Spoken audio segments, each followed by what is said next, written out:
Hello student, I am Neetu and today we are going to start stability of charges। तो बच्चों last class हमने angle strength तक पढ़ा था।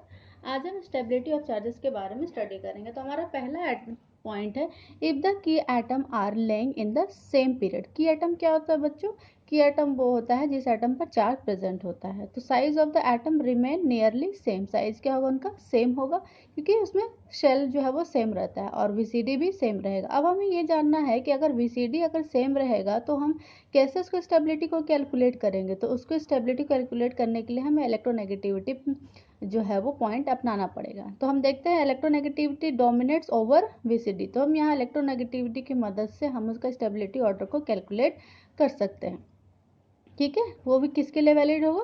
For same की एटम। ठीक है, अब यहाँ पे जैसे कंसिडर करते हैं। अब इसके पहले मैं एक और चीज़ आपको बताना चाहती हूँ कि जैसे सपोज दैट हम ऑर्गेनिक में किसी भी चीज़ पर अगर हम यूज़ करते हैं, किसी भी चीज़ को अगर अरेंज करते हैं, चाहे वो इंडक्टिव इफेक्ट हो, चाहे वो आपका मेजोमेरिक पावर हो, चाहे वो एसिडिक स्ट्रेंथ हो, चाहे वो बेसिक स्ट्रेंथ हो, कोई सा भी हो, तो वहाँ पे हम अगर मेरा सेम पीरियड में अगर बिलोंग करता है तो वो हमेशा इलेक्ट्रोनेगेटिविटी से हम डिसाइड करेंगे। तो जैसे कि हमने यहाँ पे दो एग्जाम्पल लिए हैं, तो आप देख रहे हैं कि हमने दो एटम लिया है। ठीक है, तो यहाँ पे अपोजिट चार्जेस है ना, यहाँ पे नेगेटिव चार्जेस और ये पॉजिटिव चार्ज, यहाँ पे नेगेटिव चार्जेस और ये पॉजिटिव चार्जेस। तो आप देख रहे हैं, तो यहाँ पे इन दोनों के बीच का डिस्टेंस क्या है? ज़्यादा है, और इन दोनों के बीच का डिस्टेंस कम है ना। तो हम इसको क्या बोलेंगे कि अगर यहाँ पे डिस्टेंस ज़्यादा है तो पोटेंशियल एनर्जी क्या होगी? बढ़ेगी और स्टेबिलिटी क्या होगी? डिक्रीज होगी। और अगर डिस्टेंस कम होता है तो पोटेंशियल एनर्जी डिक्रीज होती है और स्टेबिलिटी क्या होती है? बढ़ती है।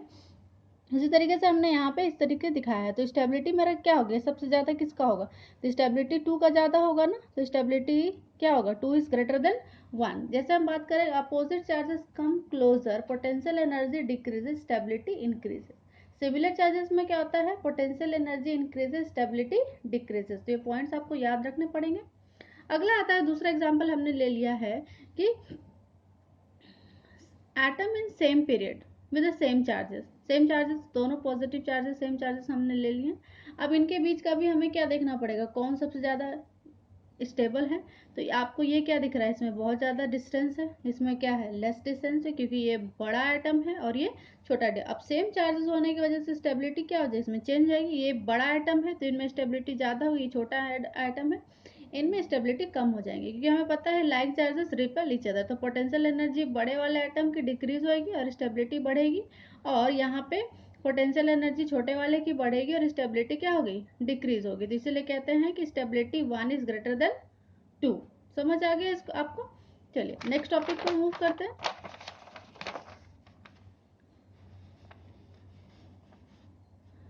नेक्स्ट टॉपिक है हमारे, देख रहे हैं हम, इसी पर पॉइंट्स हमारा आता है VCD remain same, electronegative dominates. ठीक है, तो इसमें क्या हुआ? मेरा वीसीडी जो है वो सेम रहा और इलेक्ट्रोनेगेटिव हमारा क्या हुआ? इसमें डोमिनेट्स हो गया। तो इसी पर कंक्लूजन पर आते हैं। तो ये दोनों पॉइंट बहुत ज़्यादा इंपॉर्टेंट है। तो ये दोनों पॉइंट अगर आपको याद रहेंगे तो आप आसानी से कोई भी क्वेश्चन सॉल्व कर सकते हो। तो हम देखते हैं, negative charges is always more stable and more electronegative atom. जैसे कोई भी इलेक्ट्रोनेगेटिव एटम हम ले लेते हैं, फ्लोरीन है, क्लोरीन है, तो उसका नेगेटिव चार्जेस हो गए तो उस पर वो बहुत ज़्यादा स्टेबल होता है। तो positive charges always more stable and less electronegative atom. Less electronegative atom है और ऊपर से उसमें पॉजिटिव चार्जेस है, तो इसका मतलब हमें क्या होगा? वो ज़्यादा स्टेबल होगा। तो ये कब वैलिड होगा? It is only valid along the period. Points आपको याद रखने पड़ेंगे, तभी आप क्वेश्चन सॉल्व कर पाओगे आसानी से। तीसरा पॉइंट है, positive charge can become more stable even on A more electronegative atom provided by the octet is completed. जैसे हमने ये क्वेश्चन लिया है। अब आप देखो, मैंने यहाँ पे इसको बताया है ज़्यादा स्टेबल और इसको मैंने कम स्टेबल बताया, जबकि ज़्यादा स्टेबल ये होना चाहिए। तो ऐसा क्यों हो रहा है? अब मैंने आपको ये पॉइंट के हिसाब से बताया कि ये मेरा कार्बन क्या है? लेस इलेक्ट्रोनेगेटिव, और उस पर ज़्यादा इसके पर पॉजिटिव चार्ज है, तो ये ज़्यादा स्टेबल होना चाहिए था ना। लेकिन ये ऐसा नहीं हो रहा है। क्यों? क्योंकि हमने यहाँ पॉइंट्स लिखे हैं कि उनमें जो है वो ऑक्टेट कंप्लीट होना चाहिए।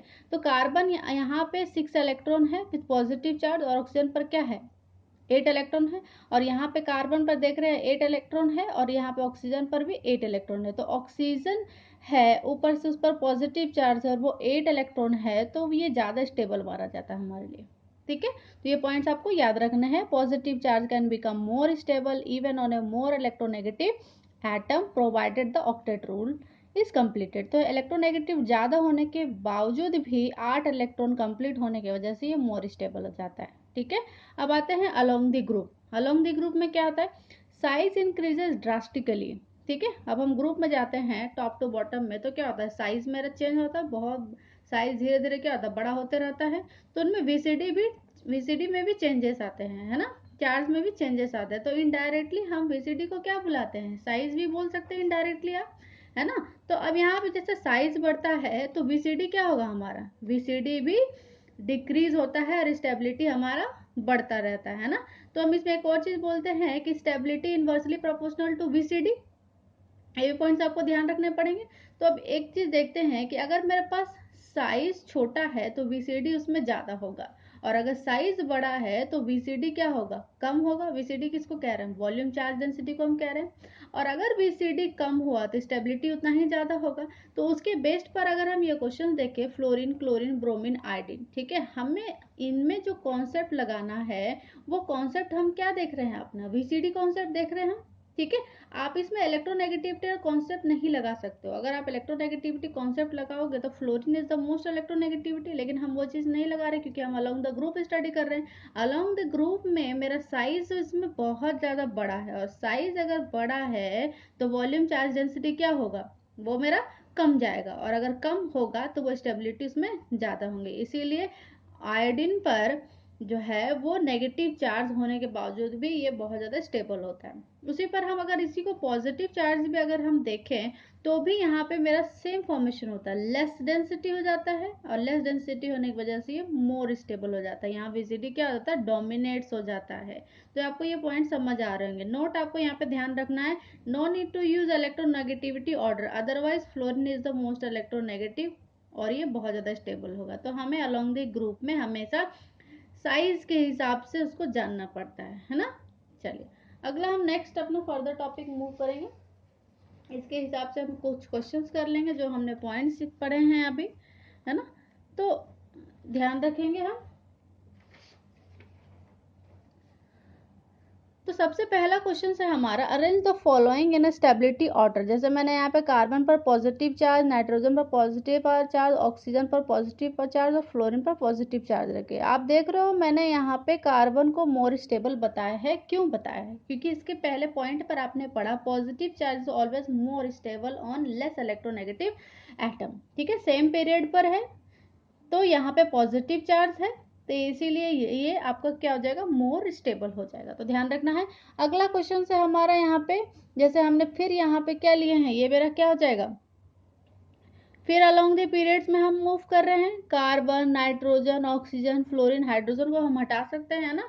तो यहाँ पे फ्लोरीन क्या है, मोर इलेक्ट्रोनेगेटिव। दूसरा पॉइंट हम याद करेंगे, more negative charges always more stable, more electronegative atom. तो ये पॉइंट्स हम यूज करेंगे तो हमारे हिसाब से ये क्या हो जाएगा, मोर स्टेबल हो जाएगा।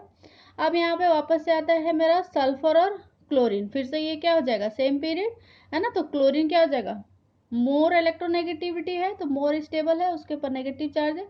फिर से हम ऑक्सीजन, सल्फर, सेरिलियम, टेरिलियम, है ना, तो इनमें भी क्या हो जाएगा, नेगेटिव चार्जेस है। तो अगर आप दोनों ही पॉइंट को ध्यान रखोगे तो सारे क्वेश्चन आप आसानी से कर पाओ।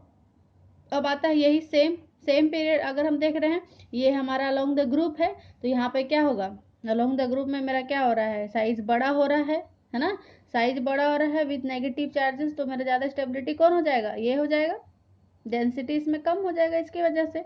अब यहाँ पे नेक्स्ट है ऑक्सीजन और सल्फर। ऑक्सीजन और सल्फर में से क्या हो जाएगा, साइज डोमिनेट्स होगा, सेम ग्रुप है, तो ये मेरा क्या हो जाएगा, वापस से मोर स्टेबल। अब इस पर आते हैं हम, ये क्वेश्चन आप देख रहे हो, single bond, double bond, triple bond, carbon के ऊपर पॉजिटिव चार्ज सब में लगा हुआ। अब इसमें कॉन्सेप्ट आपको सिर्फ इतना ही ध्यान रखना है कि जिसमें सबसे ज्यादा एस कैरेक्टर होगा, है ना, उसी वो मोर इलेक्ट्रोनेगेटिव होगा। ये चीज आपको ध्यान रखनी है। अब यहाँ पे देखते हैं कि एस कैरेक्टर सबसे ज्यादा किस पर आ रहा है, इस पर आ रहा है क्योंकि ये ट्रिपल बॉन्ड है। यहाँ कितना हो जाएगा, 50% अगर हम देखें, यहाँ 33.33 हो गया या 25%। तो यहाँ पे ये आपका क्या होगा, मोर स्टेबल फॉर्मेशन। ठीक है, अब यहाँ पे मोर इलेक्ट्रोनेगेटिविटी